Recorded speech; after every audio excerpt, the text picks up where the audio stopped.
Diga un amén cuando lo tenga. Salmo 85, versículo 10. ¿Lo tenemos? Leamos entonces lo que dice la palabra del Señor. Dice la Escritura en el Salmo 85, versículo 10.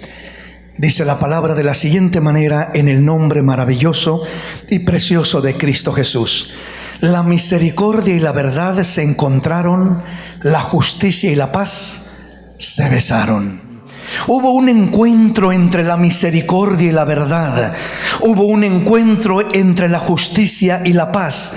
Y la manera como lo presenta la Escritura en este texto es como dos enamorados que estaban distanciados por algo que se oponía, por algo que los dividía. Y en este caso ese algo que los dividía era el pecado. La misericordia y la verdad, la justicia y la paz son atributos de Dios que en la presencia de Dios siempre han estado en perfecta armonía, en perfecta armonía. Pero donde la misericordia y la verdad, la justicia y la paz han estado en conflicto sin poder manifestarse en esa armonía perfecta y maravillosa, es en la vida del hombre. Por muchos siglos la misericordia y la verdad no podían manifestarse, no podían encontrarse en la vida de un individuo. La justicia y la paz no podían encontrarse en la vida de un individuo. ¿Por qué razón? Por causa del pecado. El pecado hacía división entre Dios y el hombre. El pecado hacía división de alguna manera entre la misericordia y la verdad, no permitiendo que las dos virtudes, que estas dos bendiciones operaran en la vida del hombre, armonizando y manifestándose sobre la vida del hombre. E igualmente la justicia y la paz no podían manifestarse de esa manera. Entonces miramos en nuestro tema anterior que cuando la palabra de Dios dice aquí: la misericordia y la verdad se encontraron, la justicia y la paz se besaron. Esa expresión "se besaron" habla de una atracción hermosa entre la justicia y la paz. Habla de una atracción maravillosa entre la misericordia y la verdad, que anhelan coexistir en la vida del hombre juntamente. Pero típicamente el hombre se inclina más a una o a la otra. Se inclina a hacer misericordia y desecha la verdad de Dios, o se inclina a abrazar la verdad de Dios y desecha la misericordia de Dios. Se inclina a hacer justicia pero pierde la paz de Dios, o se inclina a buscar la paz de Dios, pero entonces parece que la justicia se aleja de sobre su vida. Entonces esto que miramos aquí cuando dice la misericordia y la verdad se encontraron, la pregunta que nos debemos de hacer siempre es: ¿dónde se encontraron? ¿Cuándo se encontraron? ¿Para qué se encontraron? ¿Dónde se encontraron? Se encontraron en la cruz del Calvario. ¿Cuándo se encontraron? Hace cerca de 2000 años. ¿Para qué se encontraron? Para bendecir al hombre de una manera maravillosa, en el plan perfecto, en el plan auténtico de Dios sobre la vida del hombre. Aleluya. Manifestándose en una perfecta armonía gracias a gracias al sacrificio de Jesús. El sacrificio de Jesús hizo posible que se manifestara la misericordia de Dios y que se manifestara la verdad de Dios juntamente, armonizando en perfección. El sacrificio de Jesús hizo que la justicia de Dios se manifestara en perfección, cumpliendo perfecta justicia, y que de esta manera le otorgara a Dios al hombre una perfecta paz sobre su vida, sobre su corazón. Y de esta manera la justicia y la paz se besaron, armonizaron, se encontraron ahora en la vida del hombre. Ya no porque el hombre lo merece, ya no porque el hombre es bueno, ya no porque el hombre es justo, sino porque Dios es bueno, Dios es justo, Dios es el que le dio cumplimiento a la perfecta misericordia. Dios es el que le dio cumplimiento a la perfecta verdad. Dios es el que le dio cumplimiento a la perfecta justicia, y solo Dios le dio perfecto cumplimiento a la perfecta paz sobre la vida del hombre. Sin sacrificio de Jesús no hay perfecta misericordia sobre la vida del hombre.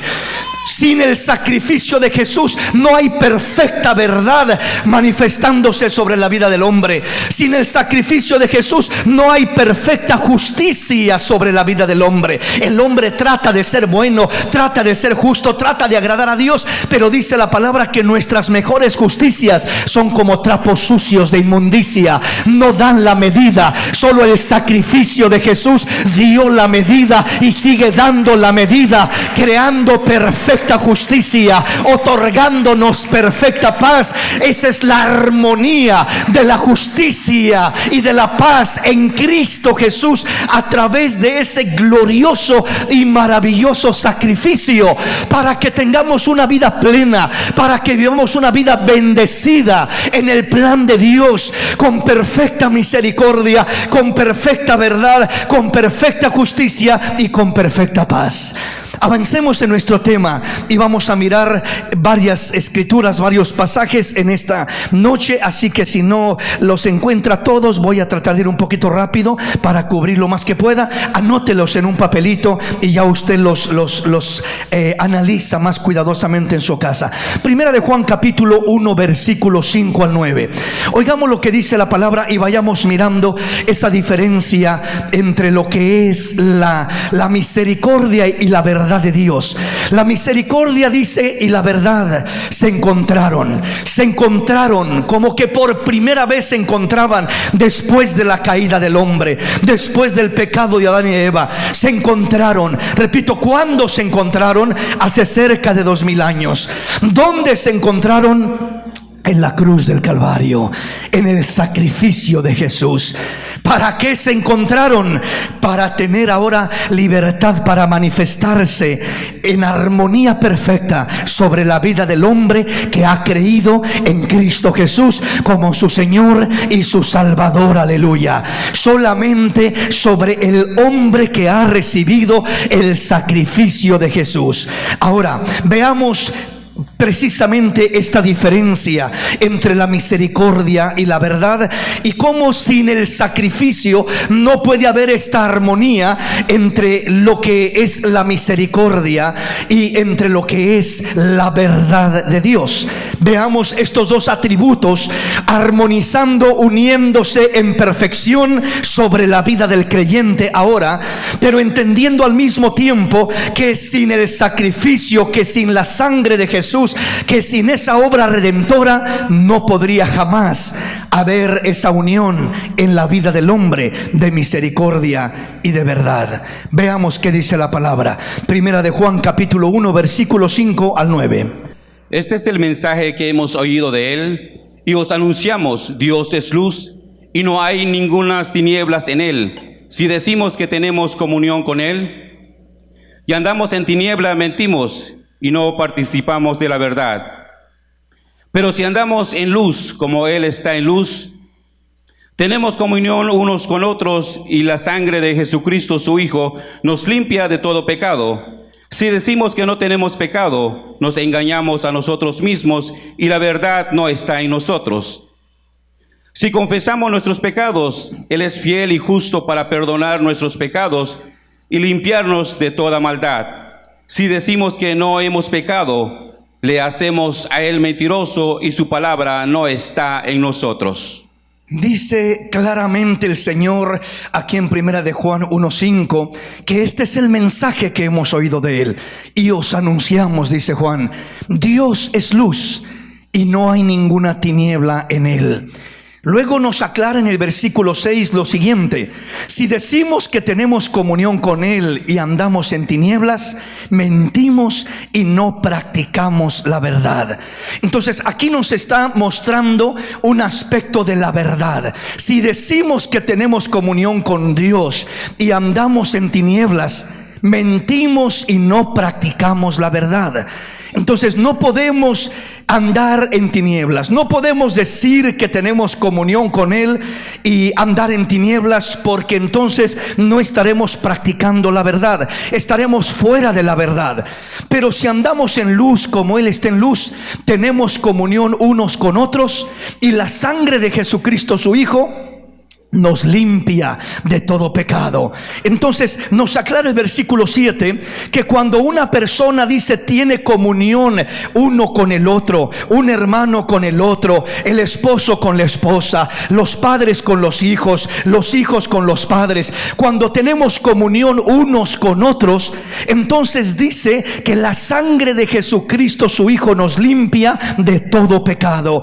Pero si no tenemos comunión unos con otros y estamos en pleitos y estamos en guerra, entonces dice que no practicamos la verdad, no estamos parados en la verdad, no estamos fundados en la verdad. Si estamos con discordias entre hermanos, si estamos en discordias familiares, en el hogar, en el matrimonio, por eso es que no se puede decir yo estoy bien con Dios y tengo mi relación con Dios, pero estoy mal con mi esposa, estoy mal con mi esposo, porque no se puede estar bien con el uno y mal con los demás.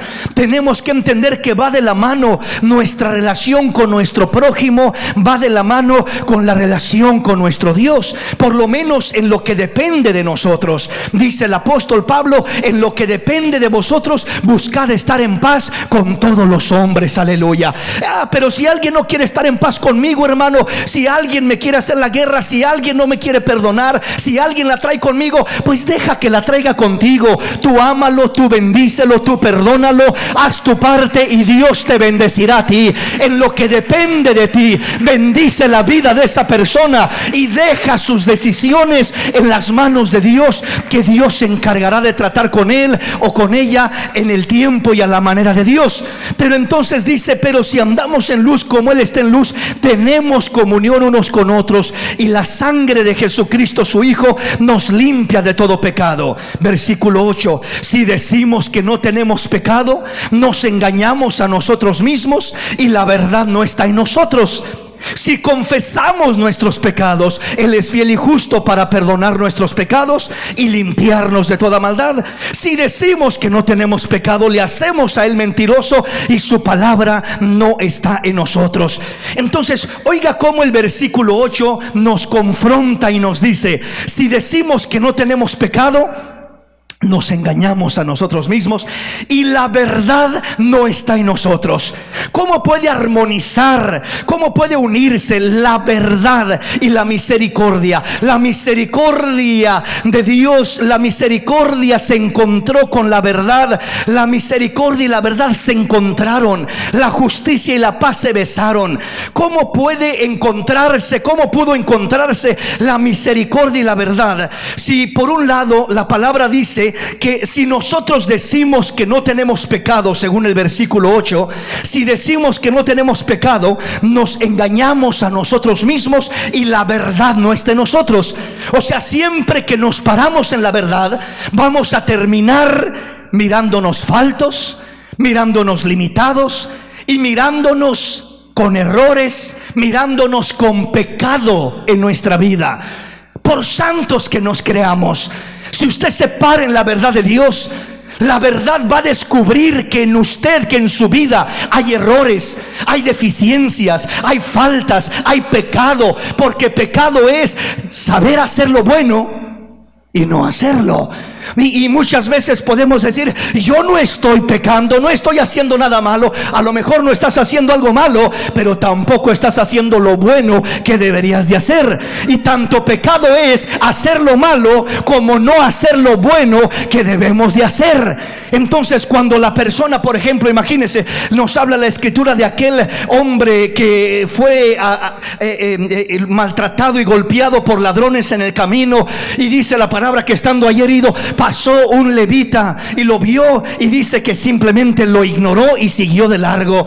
Y luego lo vio un sacerdote y también lo vio y siguió de largo. El levita era el cantor, eran los adoradores, eran los que servían a Dios de esa manera en cierto sentido. Los sacerdotes, el ministro de la palabra, que de alguna manera ministraban la palabra. Y dice que ambos miraron al pobre, aquel hombre golpeado, lastimado, pasaron de largo. Solamente un samaritano fue el que lo miró y se movió a misericordia para ayudarlo, rescatarlo, levantarlo, curarlo y llevarlo al mesón. Ese buen samaritano representa la misericordia de nuestro Dios, que es quien levanta al caído, levanta al dolido, levanta al atropellado, levanta al lastimado, levanta a aquel que no puede caminar por sus propias fuerzas. Pero entonces el levita y el sacerdote pasaron de largo, no hicieron nada malo, pero tampoco hicieron nada bueno.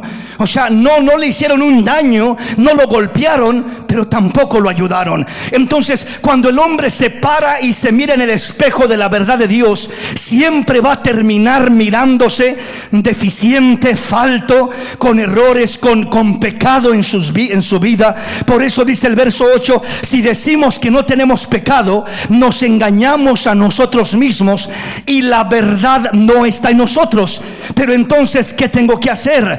Si el pecado está en uno, si hay pecado en la vida del hombre, entonces aparentemente, ¿verdad?, sin el sacrificio del Señor, el pecado lo descalifica a uno. El pecado lo hace, lo aleja a uno de Dios, porque la Biblia dice que es el pecado, las iniquidades, las que han hecho división entre Dios y el hombre. Es la iniquidad del hombre, el pecado del hombre, lo que ha hecho división entre Dios y el hombre. Entonces, si aquí decimos que no tenemos pecado, decimos que Dios es mentiroso y alejamos la verdad de nosotros, y la verdad no está en nosotros. Y si decimos y reconocemos que sí tenemos pecado, entonces alejamos a Dios de nuestra vida, porque Dios no cohabita juntamente con el pecado, ni se puede acercar a una vida donde esté el pecado, porque la santidad de Dios no puede tolerar el pecado. Entonces ese era el dilema en el cual, ¿verdad?, la verdad de Dios, cuando la reconocía el hombre, una de dos: cuando la reconocía y quería justificarse y decir yo soy bueno, yo soy santo, yo soy justo, la verdad de Dios le decía: eres un mentiroso, porque eres pecador. No eres tan justo como crees, no eres tan bueno como crees, no eres tan perfecto como crees, no das la medida como piensas, no la das. Entonces la verdad de Dios le muestra al hombre que es falto, le muestra al hombre que tiene que mejorar, le muestra al hombre sus deficiencias, le muestra al hombre sus áreas faltas. Entonces por eso dice: si decimos que no tenemos pecado, nos engañamos a nosotros mismos y la verdad no está en nosotros. Pero entonces, ¿qué puedo hacer para que la verdad y la misericordia de Dios se junten, se unan, cohabiten en mi vida, en mi corazón? La única manera es como dice el versículo 9: si confesamos nuestros pecados, Él es fiel y justo para perdonar nuestros pecados y limpiarnos de toda maldad. Aleluya, bendito el nombre del Señor. ¿Qué quiere decir esto? ¿Cuál es el trabajo? ¿Cuál es la armonía entre la misericordia y la verdad de Dios? La misericordia y la verdad se encontraron. ¿Cuál es la función en ese encuentro que tuvieron? No solamente se encontraron hace cerca de 2000 años en la cruz del Calvario, sino que la misericordia y la verdad se siguen encontrando en la vida del hombre. Cuando hacen una obra en el hombre, se encuentra la misericordia y la verdad. Si no hay un encuentro entre la misericordia y la verdad, no hay obra de Dios en la vida del hombre.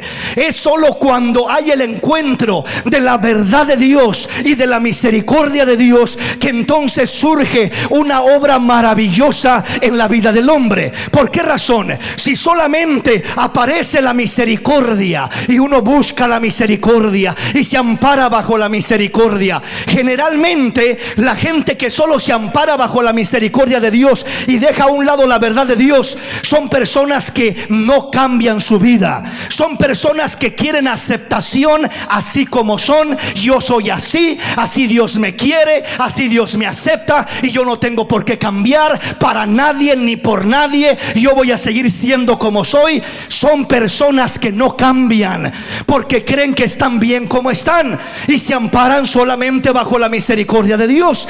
Entonces no puede ser solo la misericordia de Dios. ¿Qué es lo que sucede? Llega la verdad de Dios a nuestra vida. ¿Qué hace la verdad de Dios en nuestra vida? La verdad de Dios nos confronta. La verdad de Dios nos dice: tú estás mal, porque la verdad de Dios no te solapa, no te apapacha, no te dice que estás bien cuando estás mal, no te dice sigue muy bien, ahí vas, ahí la llevas, ahí vas muy bien por tu camino, cuando el camino de uno en veces está torcido, en veces está falto. Entonces la verdad de Dios no viene a solapar a nadie, no viene a darle por su lado a nadie, no viene a sobarle la espalda, no viene a hacer nada de eso. Viene a confrontarte con claridad, con firmeza, con seriedad, y te dice: estás mal aquí, y estás mal acá, y estás mal más allá, y tienes que arreglar aquí, tienes que arreglar allá, y tienes que cambiar más allá. La verdad de Dios te confronta en tu desviación, te confronta en tu comodidad, porque hay veces que comenzamos a vivir una vida cristiana muy cómoda. Cuando digo muy cómoda, me refiero a que nos hacemos conformistas. Ya no luchamos por cambiar, ya no luchamos por mejorar, ya no aspiramos por superar áreas de nuestra vida, sino que ahora nos enfocamos en justificar, en excusar y en declarar que estamos bien como estamos. Más si tengo conocimiento de la Biblia, y si tengo mucho tiempo en el camino del Señor, yo ya sé eso, y yo ya escuché eso, y esa palabra sí ya la he escuchado muchas veces. Y en veces ya no se produce una obra en nuestra vida. Nos hacemos sordos espiritualmente hablando, y ya no hay una obra en nuestra vida. Y repito, solo nos amparamos bajo la misericordia de Dios, pero es necesaria la verdad de Dios, porque toda vida que solo se ampara bajo la misericordia de Dios, repito, termina siendo una vida mediocre, una vida sin cambio, una vida sin mejoría, una vida sin retos, una vida sin confrontación, una vida sin aspiración a mejorar, a ser un mejor hombre, un mejor padre, una mejor esposa, un mejor hijo de Dios, a honrar a Dios, a servirle de una mejor manera. Pero Dios quiere que los justos vayamos como la luz de la aurora, de aumento en aumento, hasta que el día sea perfecto. Que no nos detengamos, que no nos conformemos, que no nos resignemos. Aleluya. Entonces la verdad de Dios opera en nuestra vida primeramente, ¿cómo? Confrontándonos. ¿Cómo nos confronta? Dice el versículo 8: si decimos que no tenemos pecado, nos engañamos a nosotros mismos, y la verdad no está en nosotros.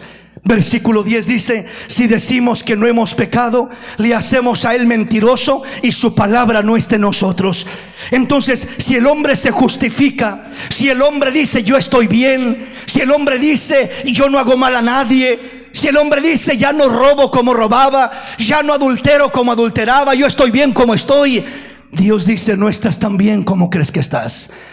Siempre que uno se mira en el espejo de la verdad, repito, se va a mirar falto, se va a mirar corto, se va a mirar confrontado en más de una área en su vida, donde Dios le va a decir: mira, mi hijo, acá estás mal, mira, acá también estás mal, y acá también estás mal, y estás haciendo esto mal. Y lo confronta el Señor a uno. Ahora, ¿para qué lo confronta? Para condenarlo. Sin el sacrificio de Dios, la verdad te confronta para enjuiciarte. Sin el sacrificio de Cristo, la verdad te confronta para juzgarte. Sin el sacrificio de Dios, la verdad viene sobre tu vida como la ley de Dios, aplicada sobre tu vida, porque la estás quebrando, la estás rompiendo. Y sin el sacrificio de Dios, la verdad viene a ejecutar, a ejercer un juicio sobre la vida del hombre. Pero cuando clamamos al sacrificio de Jesús, es decir, nos paramos frente a la verdad y decimos: quiero la verdad en mi vida, quiero que la verdad se encuentre en mi vida, con la misericordia en mi vida. Me paro frente a la verdad, y la verdad descubre mis deficiencias, y la verdad descubre mis errores, y la verdad me declara y me confronta y me dice todo lo mal que estoy, y dónde tengo que mejorar, y lo que tengo que hacer mejor, y todos mis errores. Pero como estoy ahora bajo el sacrificio, esa verdad ya no me lo dice para enjuiciarme, para condenarme. Ahora ahora me lo dice para que todas esas faltas las traiga bajo la sangre del Cordero de Dios. Si confesamos nuestras ofensas, nuestros pecados, Él es fiel y justo para perdonar nuestros pecados y limpiarnos de toda maldad. Por eso es tan importante, mis hermanos, que todo pecado, que toda falta, que toda deficiencia la traigamos bajo la sangre de Jesús. Porque solo cuando tú eres confrontado en tu disfunción por la verdad de Dios y traes tus deficiencias bajo la sangre de Jesús, entonces entra la misericordia de Dios y dice: a este moribundo lo voy a ayudar, a este débil lo voy a ayudar. Yo sé que él no puede perdonar porque siente que es muy difícil, pero yo lo enseñaré a perdonar. Yo sé que él no sabe amar, pero yo lo enseñaré a amar. Yo lo llevaré, yo lo encaminaré, yo lo ayudaré. Lo que el hombre no puede hacer por sí mismo, la misericordia de Dios nos ayuda a hacerlo, nos ayuda a lograrlo, nos ayuda a superarlo, nos ayuda a vencerlo. Aleluya. La misericordia de Dios. Cuando la misericordia de Dios te toma de la mano y tú dices: yo no puedo, me siento débil. Porque cuando la verdad nos confronta, hermanos, hay veces que uno se siente como un vil gusano, indigno, miserable, falto. ¿Sí me explico? Yo no sé si se ha sentido así alguna vez, pero yo me he sentido así un montón de veces. Y cuando uno se siente así, ¿quién lo puede levantar? La palabra de ánimo de un amigo, de un hermano, de un esposo, suenan bonitas esas palabras, pero no son suficientes. Necesito la misericordia de Dios que me tienda la mano y que me levante de mi caída, de mi error, de mi condición, y que me dé nuevas fuerzas para yo poder superar mis deficiencias, mis defectos, mis errores, y poder levantarme en el nombre de Jesús. Solo con la ayuda de la misericordia de Dios puedo entonces levantarme y superar las faltas que la verdad de Dios me declaró, las faltas que la verdad de Dios me confrontó y me dijo: deja de mentir. ¿Y cómo le hago? Si no puedo, el Señor ya se convirtió esto en un hábito en mí, y cuando menos acuerdo estoy mintiendo, estoy haciendo aquello una vez más. Señor, ayúdame. En ocasiones uno solo no puede superar ciertas deficiencias, no puede romper ciertos hábitos, ciertas costumbres. No puede uno sacar adelante aquellas situaciones que en ocasiones siente uno que son más fuertes que uno. Y repito, ahí es donde llega la misericordia de Dios. Se une en el sacrificio la verdad de Dios, declarándonos lo que es, la condición en la que estamos. Porque el hecho de creer en el sacrificio del Señor, esto no significa que ya creo en el sacrificio, voy al sacrificio y el Señor simplemente ignora todas mis faltas y nunca me confronta y nunca me lleva a mejorar y a superar todo eso. No es de esa manera. Por eso la verdad de Dios se encuentra con la misericordia de Dios. Se encuentran estos dos atributos de Dios, repito, primero en la cruz del Calvario. Pero dirá usted: hermano, pues sí, eso ya pasó hace cerca de 2000 años. Tiene usted razón, allá se realizó por primera vez.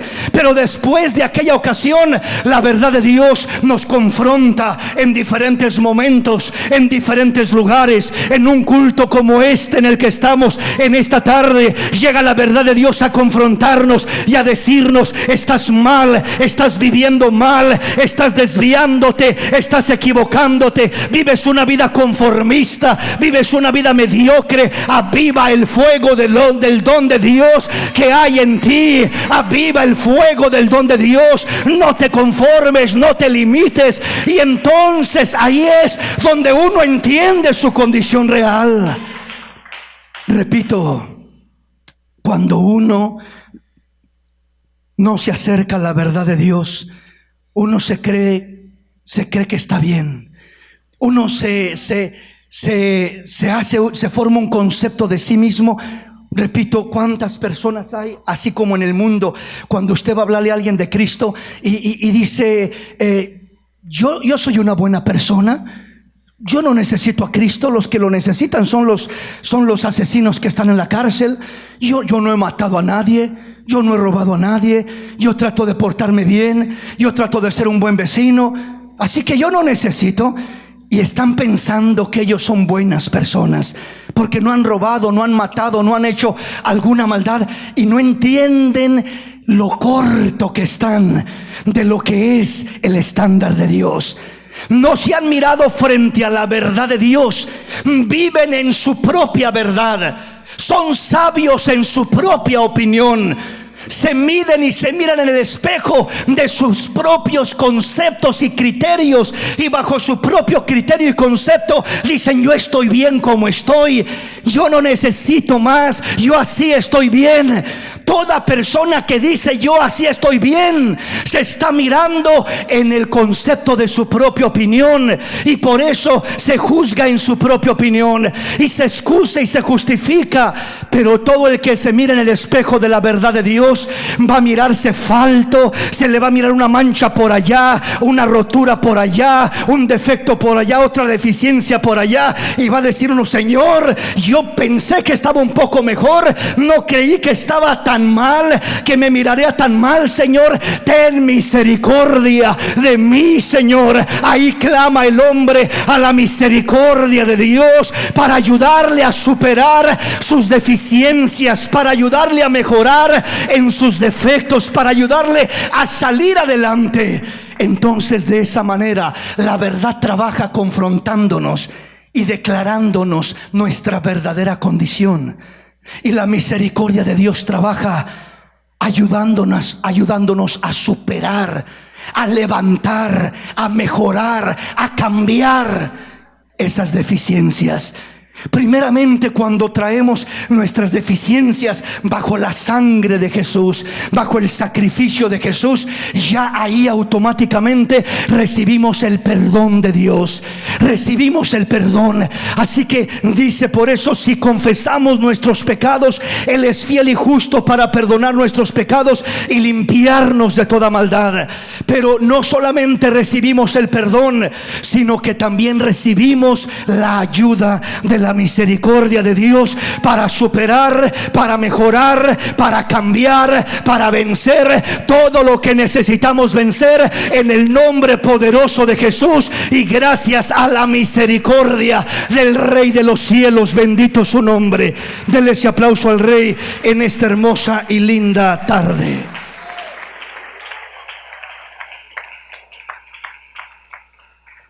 Veamos cómo lo declara Isaías capítulo 64, versículo 6. Si bien todos nosotros somos como suciedad, y todas nuestras justicias como trapo de inmundicia, y caímos todos nosotros como la hoja, y nuestras maldades nos llevaron como viento. ¿Cuándo es cuando el hombre se mira en esta condición? Isaías 64, 6 dice: si bien todos nosotros somos como suciedad, y todas nuestras justicias como trapos de inmundicia, y caímos todos nosotros como la hoja, y nuestras maldades nos llevaron como el viento. Esta es la condición del hombre cuando se mira en su propia fuerza, buscando hacer lo correcto, buscando agradar a Dios en su propia justicia, en su propia forma de querer ser bueno, de querer hacer lo correcto.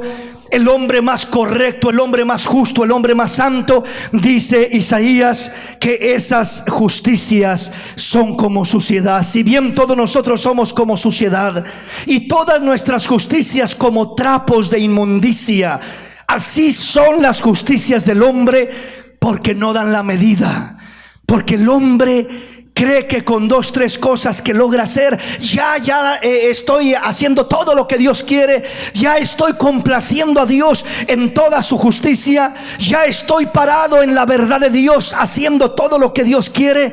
Y es una mentira. Siempre que nos paramos en la verdad de Dios, vamos a mirar que nuestras justicias son como trapos de inmundicia. Vamos a mirar que nuestras mejores obras son como suciedad delante de Dios, y que todos caemos como caen las hojas de los árboles, y que nuestras maldades nos llevan como el viento lleva las hojas, arrebatándolas y arrastrándolas por un lado y por otro, y dejándolas tiradas por allá en un rincón, en un basurero. Así nos llevan nuestras maldades a cada uno de nosotros, como el viento arrastra las hojas y las lleva por allá convirtiéndolas en basura. Así nuestras maldades nos llevan a nosotros, nos arrastran, nos llevan a hacer lo malo cuando queremos ser fieles en nuestra propia fuerza, en nuestra propia sabiduría, cuando queremos sostenernos en nuestra propia opinión. Simplemente todo lo que poseemos es algo superficial, son justicias como trapos de inmundicia, son simplemente apariencias, son simplemente justificaciones, son simplemente excusas que utilizamos para sentirnos mejor nosotros de nosotros mismos. Pero la realidad es de que no damos la medida. La única manera de dar la medida es refugiándonos, amparándonos ante aquel que dio la medida. Su nombre es Cristo Jesús nuestro Señor. Él es el único que dio la medida, que llenó el estándar de Dios. Él es el único que fue justo en perfección. Y solamente amparándonos bajo la sangre, bajo el sacrificio de Él, es que hay completa armonía entre la verdad de Dios y la misericordia de nuestro Dios. Avanzamos en nuestro tema. Primera de Juan capítulo 2, versículo 1 y 2. Hijitos míos, estas cosas os escribo para que no pequéis. Si alguno hubiere pecado, abogado tenemos para con el Padre, a Jesucristo el justo, y Él es la propiciación por nuestros pecados, y solamente por los nuestros, sino también por los de todo el mundo. Primera de Juan capítulo 2, versículo 1 y 2. Oiga cómo lo dice aquí la palabra. Hijitos míos, estas cosas os he escrito para que no pequéis. El anhelo de Dios es que no pequemos. Todo lo que nos dijo en el capítulo 1 Juan, hablando de la verdad de Dios, hablando de la luz, hablando de que si confesamos nuestros pecados, Él es fiel y justo para perdonar nuestros pecados, y la sangre de Jesucristo nos limpia de todo pecado. Aquí lo viene a recalcar en este siguiente versículo, capítulo 2, versículo 1, donde dice: hijitos míos, estas cosas os he escrito para que no pequéis. El anhelo de Dios, la voluntad de Dios es que no pequemos. Pero Dios conoce nuestra condición, conoce nuestras faltas, conoce nuestra limitación, nuestras flaquezas. Y Él dice: y si alguno hubiere pecado, abogado tenemos para con el Padre, a Jesucristo el justo. Abogado tenemos para con el Padre. Esto significa que Él está allí, primero sí, para ayudarnos, para justificarnos, para perdonarnos. Por eso decía anteriormente que la sangre de Jesucristo su Hijo nos limpia de todo pecado. Pero no solamente para perdonarnos, sino como abogado nos ayuda también a levantarnos, a ser restaurados. Porque si alguien puede representar la misericordia de Dios, es Cristo Jesús, la manifestación plena de lo que es la misericordia de Dios. Cristo es aquel que vino a hacer misericordia sobre la vida del hombre de una manera grande, de una manera maravillosa, de una manera sin precedente, de una manera como nunca había acontecido. El Señor nuestro Salvador vino a tener misericordia del hombre y ayudarlo, a levantarlo. Por eso dice: abogado tenemos para con el Padre.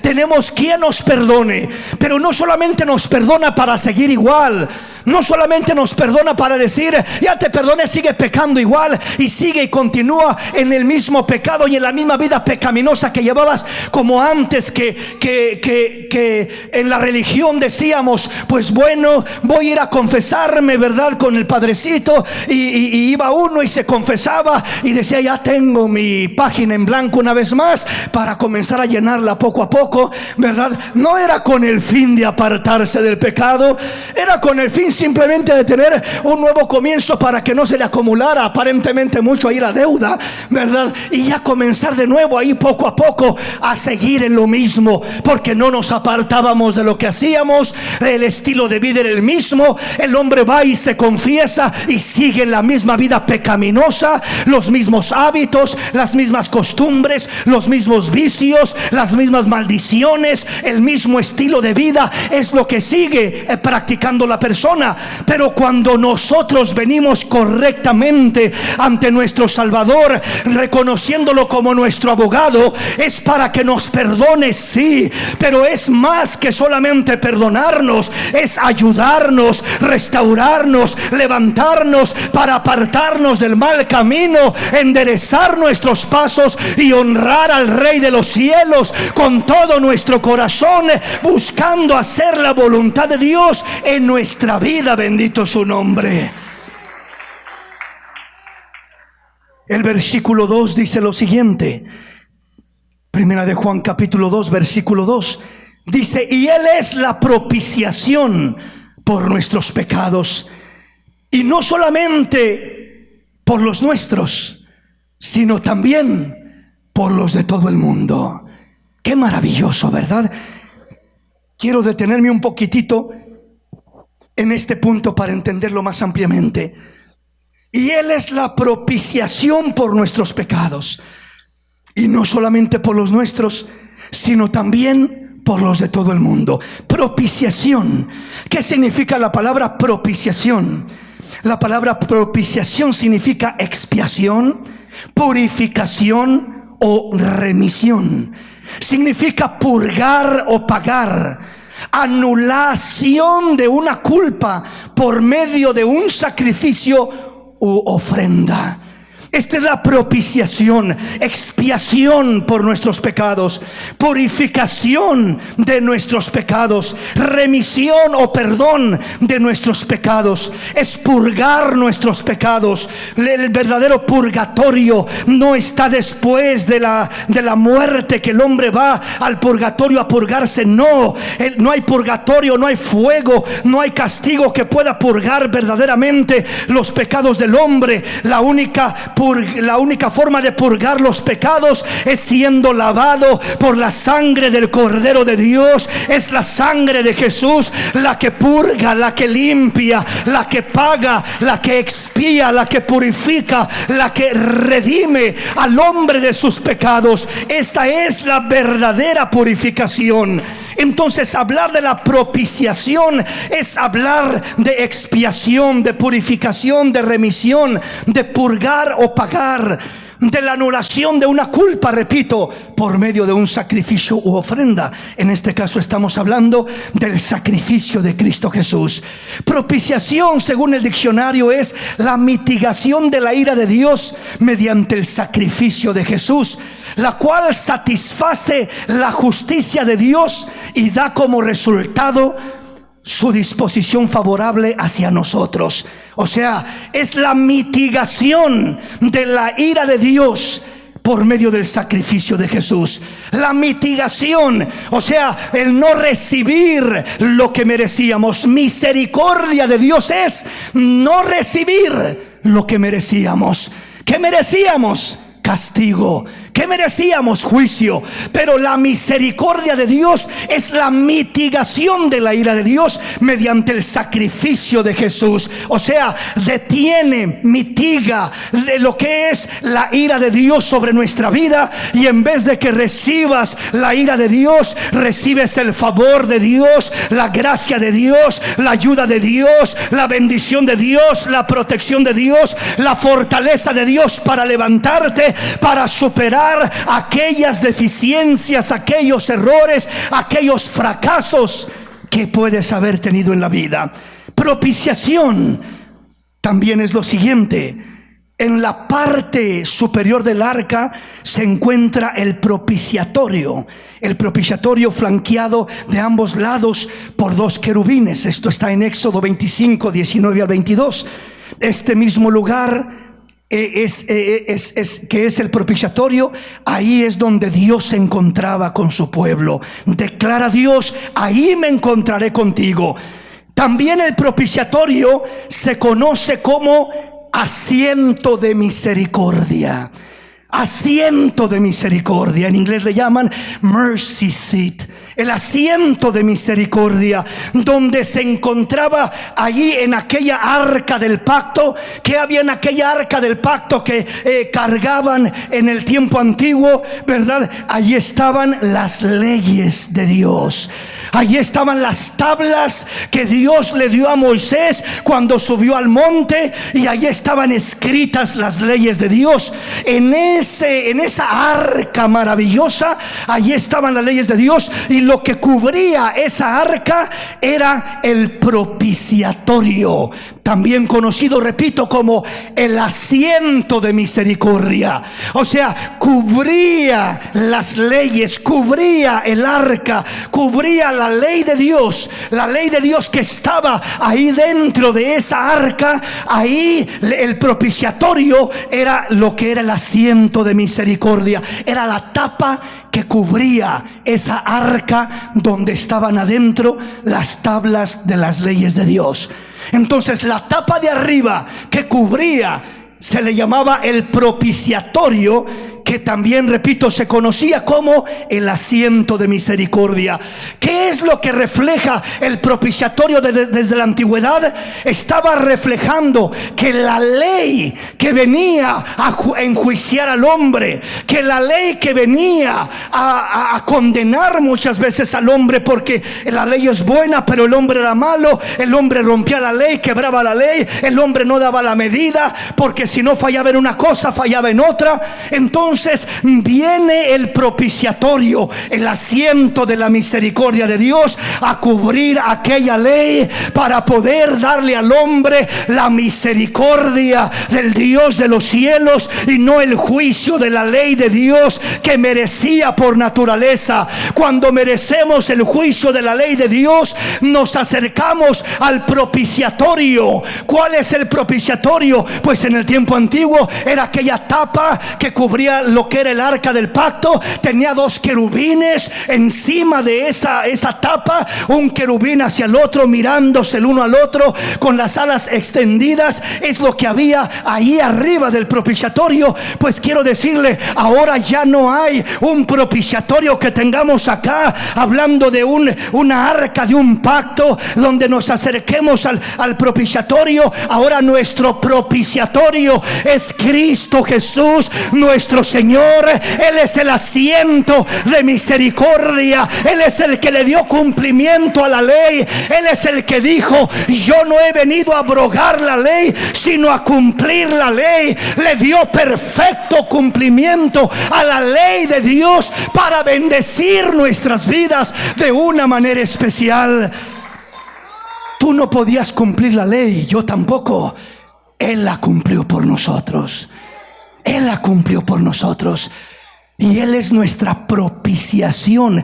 Cuando leemos en este versículo, y Él es la propiciación por nuestros pecados, está hablando de la semejanza del propiciatorio que cubría la ley de Dios. Y de esta manera, en vez de recibir el juicio de la ley de Dios, recibimos la misericordia del Dios de los cielos, perdonando nuestros pecados y ayudándonos a mejorar, a cambiar, a superar nuestra vida, para vivir vidas que honren, que glorifiquen y que alaben el nombre maravilloso de Dios por la misericordia de nuestro Dios. Bendito su nombre. Dele ese aplauso al Rey con todo su corazón.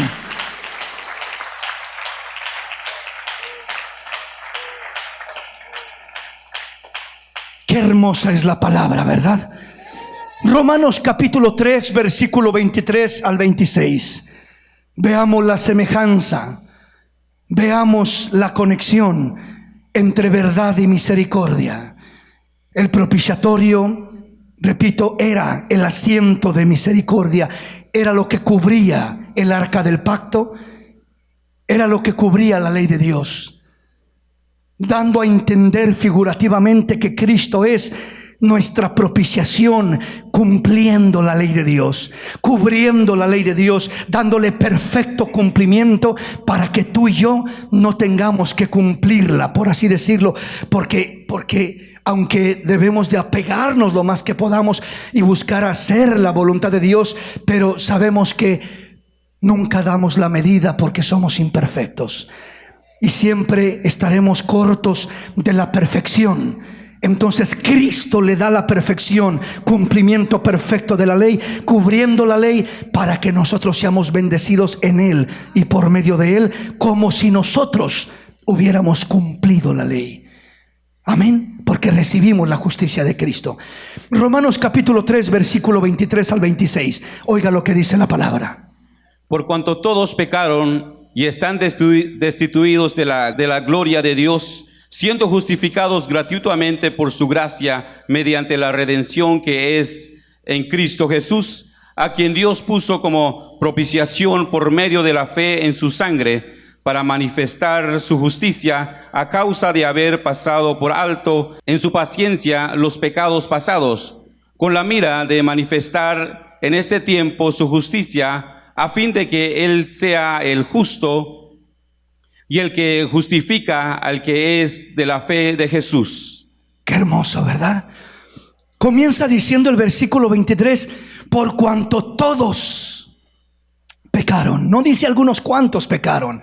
No dice la mitad pecó, 50% de la humanidad.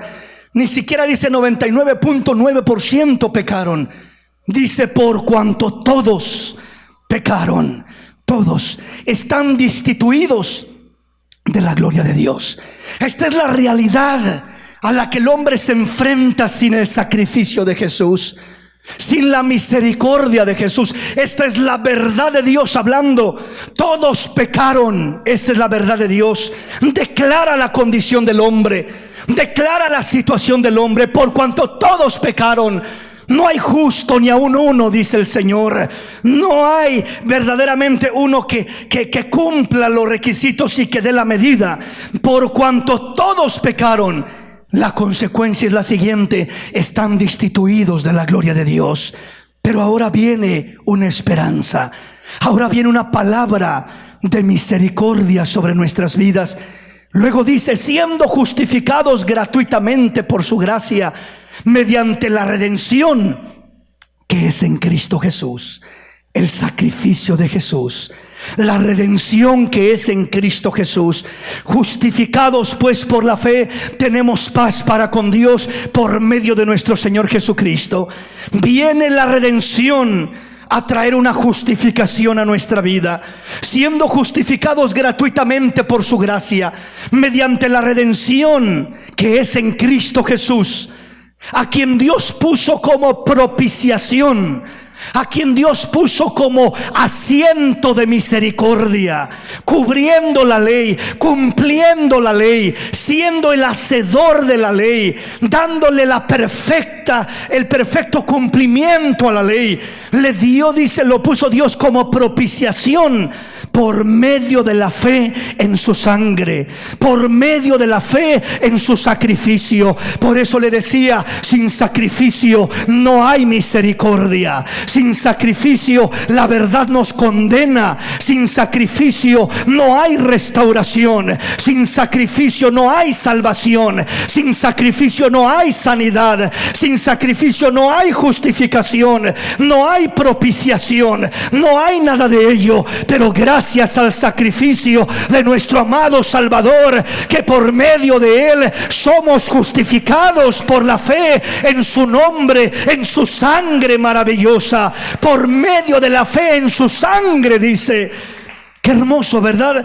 A quien Dios puso como propiciación por medio de la fe en su sangre, para manifestar su justicia, a causa de haber pasado por alto en su paciencia los pecados pasados, con la mira de manifestar en este tiempo su justicia. a fin de que Él sea el justo y el que justifica al que es de la fe de Jesús. Qué maravilloso ser de la fe de Jesús, de la fe en Cristo Jesús, nuestro Salvador. Pero entonces dice que no solamente lo hizo en la cruz del Calvario, sino dice con la mira de manifestar en este tiempo su justicia. El deseo del Señor es manifestar en este tiempo su justicia en tu vida, en tu corazón, en tu hogar, en tu familia, a fin de manifestar en este tiempo su justicia, a fin de que Él sea el justo. Él es el justo, el único justo.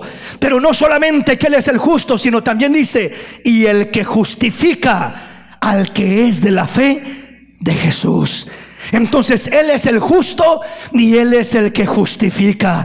Él es el que cumplió la ley. Él es el asiento de la misericordia. Él es el que cumplió la ley por nosotros y de esta manera nos justifica. Es el justo y es el que justifica a todo el que es de la fe de Jesús. Aleluya. A Él sea la gloria, a Él sea la honra. Qué privilegio ser de la fe de Jesús, tener nuestra fe en Jesús. Aleluya. Tenerlo como nuestro Salvador, tenerlo como nuestro Redentor. Qué privilegio tan lindo. Amén, mis hermanos. Veamos qué dice la palabra. Ya el tiempo nos ganó, pero le termino con esta escritura. Hebreos capítulo 12, versículo 22 al 24. Sino que os habéis acercaos al monte de Sión, a la ciudad de Dios, del Dios vivo, Jerusalén la celestial, a la compañía de muchos millares de ángeles, a la congregación de los primogénitos que están inscritos en los cielos, a Dios el juez de todos, a los espíritus de los justos hechos profetas, a Jesús el mediador, el nuevo pacto, y a la sangre rociada que habla mejor que la de Abel. Qué maravilloso. Dice, ¿a dónde nos hemos acercado nosotros? ¿Verdad? Cuando tenga tiempo, lea desde el versículo 18 y verá cómo habla de cómo Moisés se acercó a aquel monte donde recibió la ley de Dios. Aquel monte temblaba y se estremecía. Y dice que si aún una bestia pasaba por ahí, tenía que ser matada, pasada a dardo, ¿verdad? No se soportaba aquello. Era algo impresionante, ¿verdad? Lo que sucedía en aquel monte. Pero dice que el pueblo de Dios, el pueblo de Israel, salió corriendo de aquel lugar. No soportó escuchar a Dios. No soportó escuchar la palabra de Dios. ¿Pero por qué no soportó? Porque se sentía falto. Se miraba falto. Hermano, apenas se acerca uno un poquito a la verdadera presencia de Dios y tiembla uno a su presencia. Se siente sucio, se siente falto, se siente que no da la medida, se siente que va a ser fulminado. No solamente uno porque diga, oh, es que nosotros no somos tan santos, pero mira a Isaías, por ejemplo. Un tremendo profeta de Dios, cuando dice que tuvo aquella visión maravillosa de la gloria de Dios, y dice que la gloria de Dios llenó aquel lugar, y dice que había querubines a un lado de aquel lugar, y decían: santo, santo, santo es el Señor Dios de los ejércitos, toda la tierra está llena de su gloria. Y los quiciales de las puertas se estremecían y todo temblaba y la casa se llenó de humo, y era una manifestación tremenda de la gloria de Dios. Isaías cayó a tierra como muerto, diciendo: ay de mí que soy muerto. Aquí, hasta aquí llegué, aquí me muero. Y no estaba exagerando, se sentía morirse, porque la gloria de Dios estaba ahí. Y aunque yo creo con todo mi corazón que Isaías era un hombre consagrado a Dios, era un hombre recto, era un hombre que buscaba honrar a Dios, pero ni el más justo puede estar de pie delante de Dios. No da la medida. Se siente perecer, se siente pecador, se siente falto. Él dice: ay de mí que soy hombre de labios inmundos y que habito en medio de un pueblo de labios inmundos, y mis ojos han visto la gloria del Dios de los ejércitos. Voy a morir en este lugar. Y Dios le dice, he aquí, dice que uno de los querubines con unas tenazas toma un carbón encendido y toca sus labios y le dice, esto ha tocado tus labios, es quitado tu pecado y borrada tu culpa, no morirás. He tenido misericordia de ti. La misericordia de Dios es la que nos permite acercarnos al trono de la gracia, a la presencia de Dios, sin perecer, sin morir, sin ser destruidos. Es la misericordia de Dios, es la gracia de Dios, es la bondad de Dios. Y esa misericordia, la manera más gloriosa de encontrarla es bajo la sangre, bajo el sacrificio de Jesús. Por eso dice acá, no os habéis acercado al monte de Sión, dice, sino que os habéis acercado al monte de Sión, a la ciudad del Dios vivo, Jerusalén la celestial. A este lugar es a donde nos acercamos cuando buscamos a Dios de corazón, a la compañía de muchos millares de ángeles, a la congregación de los primogénitos que están escritos en los cielos, a Dios el juez de todos, a los espíritus de los justos hechos perfectos, a Jesús el mediador del nuevo pacto, y a la sangre rociada que habla mejor que la de Abel. La sangre de Abel hablaba porque Caín mató a Abel y le dice Dios a Caín, ¿dónde está tu hermano Abel? Pues yo qué sé, tú lo has matado. Su sangre clama a mí desde la tierra, me habla, me grita. ¿Y qué te dice su sangre, Señor? Me dice, hazme justicia, venga mi causa. Eso decía la sangre de Abel, porque lo había asesinado su hermano y pedía justicia para que Dios le hiciera juicio, en este caso a su hermano Caín. Pero la sangre de Cristo habla mejor que la de Abel. ¿Qué dice la sangre de Cristo? La sangre de Cristo, nosotros hicimos con Cristo lo que Caín hizo con Abel. Abel es un símbolo de Cristo. Su hermano Caín se levantó injustamente y lo mató. Así nosotros nos levantamos y matamos a Jesús, a Cristo el Salvador. Alguien dirá, hermano, yo nunca lo maté. ¿Yo cuándo lo maté? Es que lo mataste cuando pecaste. Y cada vez que pecas, lo sigues golpeando, vituperando, maltratando, como que quieres volver a pasar los clavos por sus manos, como que quieres volver a traspasar su costado con la lanza, como que queremos volver a clavarle la corona de espinas. Eso hacemos como cuando continuamos pecando voluntariamente. Pero entonces dice que la sangre de Jesús habla mejor que la de Abel. La sangre de Abel hablaba y declaraba, clamaba por justicia. Hazme justicia, Dios mío. Mira lo que me hizo mi hermano Abel, mi hermano Caín, perdón. Pero la sangre de Cristo, nosotros lo matamos. Nuestros pecados lo llevaron a la cruz. Nuestros pecados lo clavaron en el Calvario. Nuestros pecados le pusieron la corona de espinas. Nuestros pecados traspasaron la lanza por su costado y lo matamos nosotros. Pero él, en vez de clamar, haz justicia, haz juicio, venganza por lo que me hicieron, porque fue injusto lo que se le hizo al Señor Jesús. Pero él, en vez de clamar justicia o venganza, él clama perdón, clama misericordia, clama gracia, clama paz, clama bendición, clama toda clase de bendición preciosa sobre la vida del hombre, sanidad, liberación, restauración sobre la vida del hombre como resultado del sacrificio. Gracias al sacrificio, que en el sacrificio no encontramos juicio, encontramos misericordia, encontramos perdón, encontramos restauración, encontramos sanidad, encontramos liberación, encontramos bendición de toda clase. Pero tiene que entrar en armonía la verdad y la misericordia de Dios.